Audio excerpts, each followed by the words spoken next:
Welcome to Voice of Reason. It's good to have you join us on this special interview session. This day, I am fortunate to have the Arion Kakamfo of Yorubaland, Chief Gani Adams, with me on the program this afternoon. Good afternoon, Good afternoon. How are you? I am fine. Thank you so much for joining us on the program this afternoon. You're welcome. Now, there is this popular belief at this time that the Yoruba land is enveloped with foreigners and that these foreigners are nothing but enemies. Some persons will say, oh, stop profiling. How true is this assertion? Well, not all the people that is residing in Yoruba land that are not Yorubas are enemies. But we realize that few of them are potential enemy now, especially some suspected terrorists from the north. And not all the northerners are enemies. We have some northerners that have been living in Yoruba for the past 50 years that they are not harmful. And they have been doing their legitimate business without being harmful to us. And also we have the Yoruba people living in the north that we never heard them constituting nuisance and becoming security threat to the northerners. But unfortunately, for the past 6 years, we realized that some suspected terrorists have infiltrated the western region. And we raised some alarm. Some people were pessimistic about it. Some pessimists did not believe what we are saying. But at the end of the day, it happened. And that was what led to what happened in Okeogun and in Barakwa area. So categorically, I must tell you that we have some evildoers, some suspected terrorists that have infiltrated Yoruba land. Some persons are saying with the establishment of Amateku, oh, these people should not be a problem. Amateku should be able to handle them.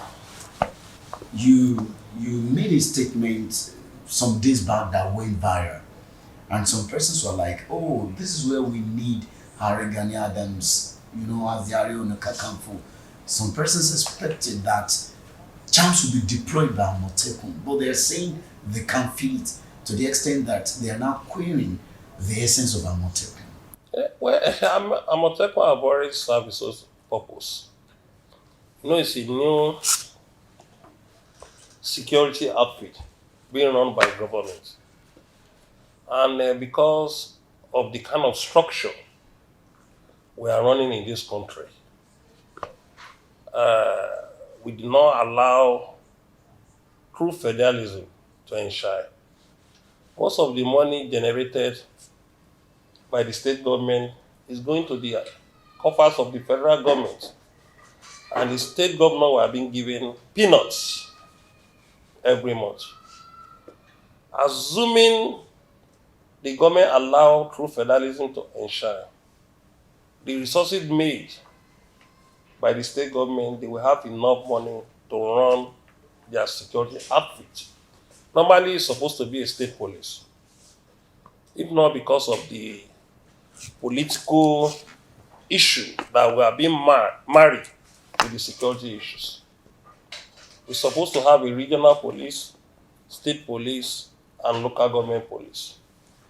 But we thought that let us start from one place by having a corps that can match some of the criminals, the Oshins, and suspected terrorists within our midst.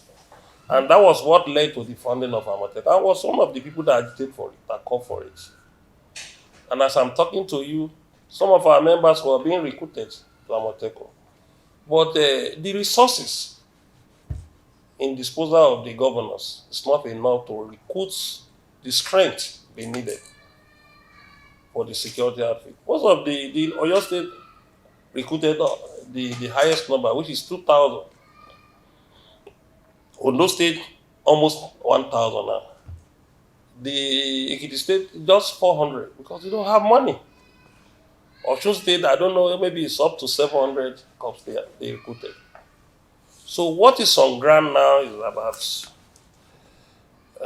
the government should allow Amotekun to carry a sophisticated weapon. Apart from the strength, you can't expect a cop that is using big gun, pump action to face a criminal that move in the bush, in the forest, with rocket launcher, RPG, submachine gun, modern sophisticated weapon. Because they have access on foreign support, some Islamic organizations that support them. And at the same time, they were kidnapping some resourceful people, figures that matter in the society to make that crude and illegal money. So the only way is that if the state government allow a non-government organization like a Southwest Security Stakeholder Group to merge with Amotekun in an operation like that, we can still do something. Now, just this morning, it was said that these non-state actors kidnapped a traditional ruler in Ondo State. This is an affront to some persons. And the question notable sons and daughters of Yorubaland are asking is, traditional rulers, these are people who ought to be fortified. How come these non-state actors are so powerful to, abduct them at will and nothing is happening? What is happening to our traditional institution? Not all our traditional rulers became an Oba through the normal process. And not all of them behave like a real traditional ruler. Some of them did not behave like a real traditional ruler. Some of them were installed without even going to the seclusion process. When you want to install an Oba, he has to pass through a seclusion process. In the process of seclusion, the Oba will be highly fortified. And even an Oba become an Oba, there is one thing Yoruba call Ose, 9 days. They will be consulting in the palace. What will happen in the next 9 days? They will know how to do the sacrifice. And if anything will happen to a community through the Ose, consultation through Ifa, you will know it. How many Oba does that in Yorubaland? The Obas that normally does that is, most of them are in Lagos. Even in the main historical city in Yorubaland, they couldn't do that. Some of them have become born again to the extent that they don't use bead anymore. You will see an Oba without bead and putting chain in the neck. And what is the main features of recognizing an Oba when you are coming? Bead, irukere, you are holding, and the small staff of office. So that was a way our Obas are doing olden days. Most of them did not do it like that. Some of them just want that position and control as an authority. I'm not happy that an Oba was being kidnapped, but the Oba must do the normal thing. We are Yorubas. We know how to defend ourselves in Yorubaland. And don't have the impression that the Oba that was kidnapped was only the kidnappers are only Hausa Fulanis people. We have some Yorubas who work as a kidnapper, who involved in kidnapping. And most of the terrorists that kidnap in Yorubaland, they have Yoruba as their agent, who prepare food for them in the forest. Is it not the Yoruba people? Who give them the information about those who are rich that they can collect money from? They are these Yoruba people who are their agents. A Yoruba man was living in Botswana. The man came to Ilesha to come and buy gold. On leaving that area, they kidnapped him since Friday. And when they kidnapped him, they asked for 100 million. The family said they don't have 100 million. They said that they should bring 50 million. The family gathered 10 million naira. And the kidnapper now said, come and meet us in one community in Kogi. We'll collect the money from you. The two people took that money in cash to a community in Kogi. You know what the kidnapper does? They kidnap the two people and take the money from them, making three people in captivity in Kogi State, in Kogi and Oshuna. And another information, somebody who is a civil servant is working in Auditor General Office in Lagos State. He was in the bus and was taken away by, these people are not even outside, they are Igbos. They took him away and they asked for 2.3 million naira. Within 24 hours, they gathered 2.7 million naira for them, and the man was dropped in Ibafu. And he was kidnapped in Lagos. So a lot is happening. And that was one of the reasons. We said for Nigeria to be a better country, if the people in authority and the political players want a better country, we must go back to the basis, how we got independent. And how do we got to, what are we doing? What is the government we are running when we got independent? We run a federalism on the basis of physical federalism, on the basis of regionalism. So you're talking about restructuring. Structuring to regionalism. And if you are not ready to restructure, Nigeria will break. Now, it appears everybody seems to be embracing this concept of restructuring. But when you look at the mindset of an average Nigerian, the concept of restructuring is gaining traction, is becoming popular. But the people seem confused about how to achieve this restructuring. Very simple. We can achieve restructuring through many ways. The President of the Federal Republic of Nigeria can constitute a committee or a panel. They will sit down and make a draft and send it to the National Assembly. They will review it and make it as a law. The outcome of the 2014 National Conference is there with them. The outcome is, I believe that the event have even overtaken most of the content of the outcome. Because we were parabolating that we don't want to go into details of what's happening in 2014. But what's happening now, because of the level of poverty, because of the government in power have tampered with our institution, because of the government in power, because of its nepotism, tribalism, have allowed insecurity. They have caused a lot of problems. I think the content of the National Conference cannot solve our problem anymore. And one of the delegates, in 2015, I was talking about National Conference reports. In 2016, I was talking about National Conference report. But now the event has overtaken it. What we need is beyond the recommendation of the National Conference. It's beyond regional autonomy. Anything short of regional, we don't want statism. Statism we give the power to the governor to become emperor. Statism we bring a situation where we go back to unnecessary unitary system of government again. Statism will give a power to some states that they will become lord in their state. But a regionalism, federal, region, state, and local government give room for check and balances of governance. So regionalism must be embraced. Exactly. Without regionalism, forget Nigeria within 2 years. But the issue is that if Nigeria should embrace regionalism, there is this fear in some quarters that the pace of development will not be equal. So it now appears that those that stand favored are the ones championing this cause, and those that will be disfavored are the ones that are reluctant. That's the thinking of selfishness people in Nigeria, because in the 50s, we have 3 regions, and every region has a way of developing.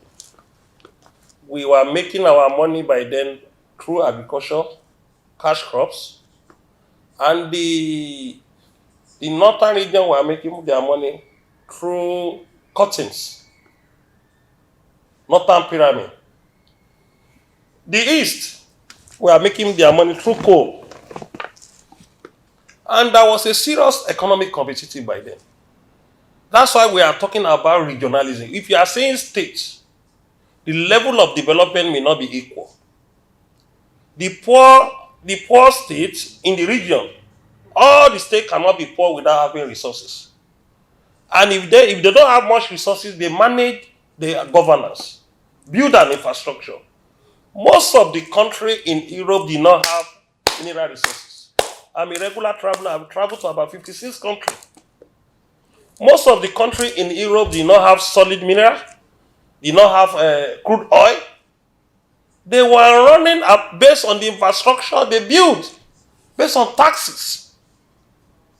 When you give a good road, you give light uninterrupted, pipe-borne water to every houses. Instead of, apart from this, compared to this borehole that is giving people sickness, the water that is not well treated. When you get to many hospitals, typhoid, what's the problem? It's true water that was not well treated. The water you are using to cook is not well treated. But in Europe, every house was given a water by the government, and you pay for it. They give you light, you pay for it. The money we are paying for electricity is going to private company, and private company is giving a peanut to the federal government. You can imagine the amount Lagos State will generate if they are controlling their electricity in Lagos State. Lagos State will generate nothing less than 80 to 100 billion in a month on electricity. And all the factories, all the industry that are there, they will be revived. Will be revived. The Oyo State will generate nothing less than 60 billion from electricity. Ogun State will generate about 45 to 50. Ondo State will generate 25 to 30 or 40. Ekiti State will generate 15 or 10 billion naira in electricity. Because the more you have the electricity, more creative the citizen of the state will be creative, will be more creative and innovation in business. And water. When you sell water by the government, Lagos State will make nothing less than in water, bringing a pipe-borne water to all houses. Lagos State will generate nothing less than 50 billion naira in a month. Oyo State will generate nothing less than 15 to 20 billion. Let me say 12 billion. Other states will generate, let's say 10 billion or 20 billion. Ekiti will generate like 3 or 4 billion. Waste bin. When you run your waste bin, government control it. Lagos State, we know how much Lagos State is generating from the waste bin. And when there's a policy that the state will take care of it and the local government, you will generate a lot of money. Those are 3 things. And a good economy, we analyze about 15 things that the government will generate money without talking of mineral resources. But are you considering the place of corruption in all of these? Because those that will even run this regional government are the same people that have been accused of corruption at the same time. Look, when there is a regional system, the level of corruption will be low. You can't steal Yoruba money anyhow the way you are stealing money in Nigeria. The people in the federal power shared many people that steal money that belong to their party. You can't steal Nigeria Yoruba money anyhow. When you are in the social club of Yoruba person, Yoruba will, for the first thing they will ask you, read the minute, let us see how much we have in our account.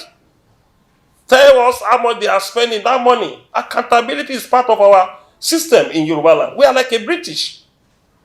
But because we have a government, we have already joined ourselves to a structure that they couldn't care on the basis of accountability. Feudal system in the north. Was this system forced on the Yorubas? It has to be forced because we are in the same country. When Papa Awolowo was running Western region within 1953 to 1959, how many houses did Papa Awolowo have? The only people that have money when Papa Awolowo was in power, they are contractors that supply goods. Those who run the governance, they don't have money. And if we hear that Awolowo have any estate, it's by his own chamber, crude brief as a lawyer. Baba did not embezzle any money. Any panel set up that indict Baba, tell me in Western region. Most of the governor of UPN were living in their house. They were not living in their government house. And their house is not even beautiful up to this. They are contented. But when we changed the system in 1966 through Agu Rossi and the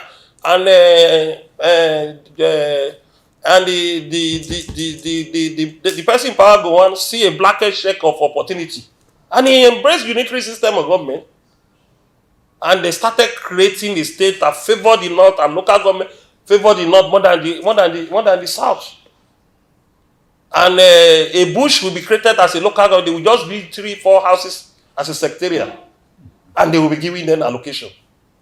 So we know what we are saying about federalism. And they refuse to accept federalism because of the lopsided aspect of our politics. And they are having the problem now. They are feeling the pain on the basis of insecurity more than ours. About 2 months ago, the governor of Zamfara, Matalawi, said that every citizen in their state should carry arms. You know how the governor feel before bringing that policy.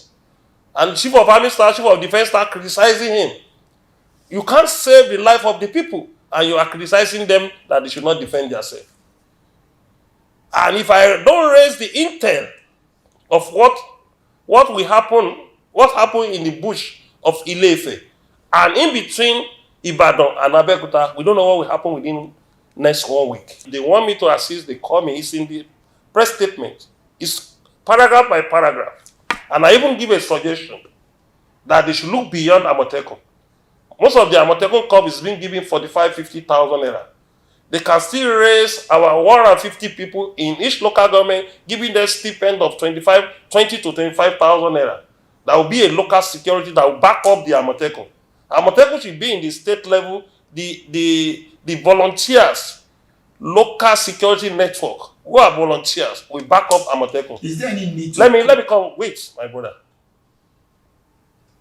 By then, the local security corps, about 150 people, will back Amotekun. And tell me, when you have 150 people as a security in a local government, some local government is not even more than 2 communities. You can see how vigilant, how determined that security of that local government will be. It will be street to street. And we can do that. If the local government did not have the capacity, they have the capacity. If the governor did not collect much money from them to pay that salary. Because the first responsibility of governance, of government and governance, is to protect life and property. By the time life and property have been protected, every other thing will flow in the system. The investor will come and invest. They will have the confidence, and you give money as a loan with a few interest. People will be having an idea to involve in different investment. And the money will flow. People will not be thinking that I want to go and join politics and make money. Are you are the Yoruba generalissimo. And so raise your alarm or intel on what is likely to happen within the next 1 week between Ibadan and Abeokuta is one that we... Are you turning me to Susia? So, you don't ask a warrior that what will happen. A warrior will not even tell you what will happen tomorrow. it will be foolish of that person to tell you what will happen tomorrow on the basis of talking with journalism. Even in the meeting, you won't give them what will happen in an hour. I've given an intel. It's left for the authority to work on it. And I've told them, if you want me, if you need my assistance, call me. All we need is commitment. If you need my assistance, I'll bring the group I've already coordinated together as an alliance on security on Southwest. Southwest security stakeholder groups. They will back up the authority. But if you don't ask for my alliance, I can't jump to the bush. In the process, 1 or 2 people killed. You now charge me murder. You can't intrude to government security without their permission. When there is a constituted authority, when there is no constituted authority, you can do anything. But when there is a constituted authority, when there is law on an order, you will see some illiterate. They say, why am I did not jump to the bush? They are illiterate. They don't know how governors work. If you know how governors work, the governor is the chief security officer of their state. Likewise, the local government are the chief security officer of the local government. The Obas is the head of the community. Even though you are not talking of presidency. But if you have the cooperation of the governor, even though you don't have the cooperation of the local government chairman and the Oba, it's enough. The local government chairman and the Oba will call the area commander and the DPO. They will agree that some volunteers group, I have some volunteers to support us. We want to flush these people out from our forests. They have constituted nuisance and threat to us. And it will be done. But if you don't get that approval, you went there, you have become an intruder to their own community. The Oba will deny you that, you know Yoruba Obas. They will deny you. And you will hear different grammar from the security. That you kill innocent people. They will turn criminal to innocent. And you now become a criminal. They parade you. And Yoruba that said you should go and do it, they will change their word. I have learned a lot. We have an antecedent. I'm not a playboy. I'm not a person that look for sheep's publicity. I have made name at the age of 29 years. I have made name, either you like the name or not. I have been in the global scene at the age of 29. So what am I looking for? And I become a real Kakanfo at the age of 48. So what am I looking for? I'm not looking for publicity. I'm not saying anything so that you can like me. I will tell you the truth. If you don't agree today, you are on your peril at the end of the day. When I said about 23 Yoruba will be killed, they killed Balaige within 3 months. That was around 2003. I got the information. I said, I named those people that will kill, and they killed about 5 of them. When they realized I've exposed them, Balaige was killed in the process. If we are opinion models, if the information is given to you, if you have the God to say it out to help the society.